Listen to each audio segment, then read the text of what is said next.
Avez-vous déjà songé à l'emplacement de Jésus entre la crucifixion et la résurrection?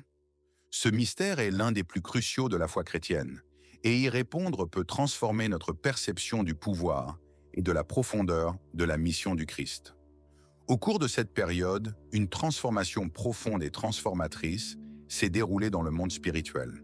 Ces événements ont une influence considérable sur notre croyance en ce moment. Que s'est-il déroulé pendant cette période?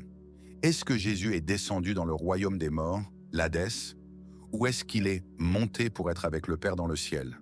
Ces questions suscitent l'intérêt de théologiens et d'érudits depuis de nombreuses années.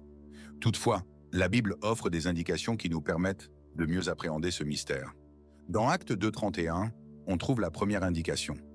Pierre déclare que Jésus est ressuscité d'entre les morts, proclamant la victoire sur la mort et le péché.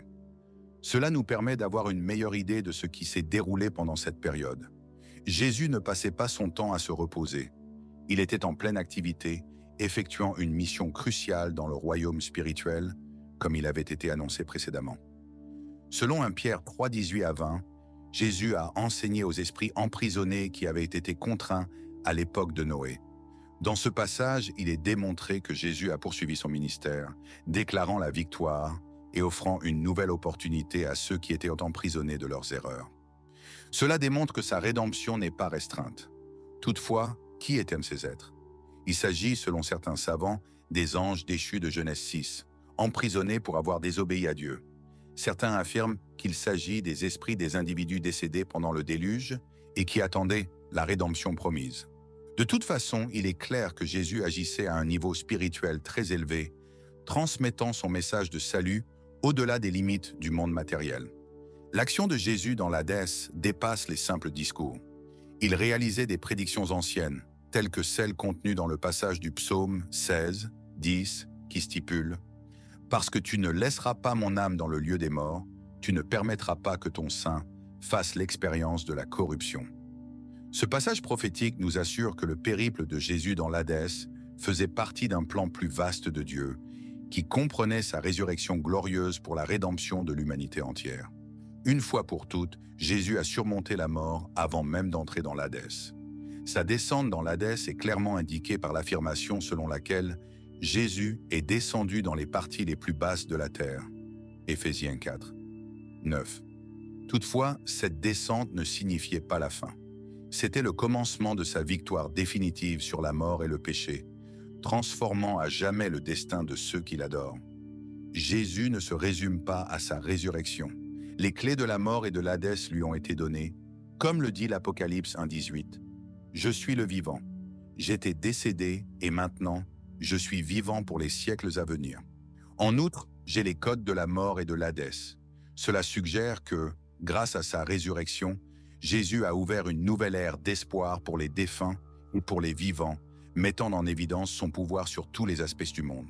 Cette victoire sur la mort est le fondement de notre foi. Cela démontre que, pour les croyants en Christ, la mort n'est pas la fin, mais le commencement d'une nouvelle existence.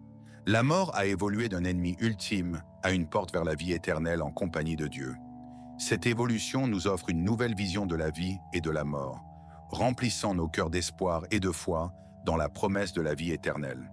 Jésus prouve aussi que sa mission était universelle, s'étendant à tous les moments et à tous les endroits. Il descend dans l'Hadès et réapparaît, ce qui assure la possibilité de rédemption pour tous, morts ou vivants. Ceci étant la portée de l'Évangile, montrant que la grâce de Dieu est réellement infinie et accessible à tous, peu importe leurs circonstances.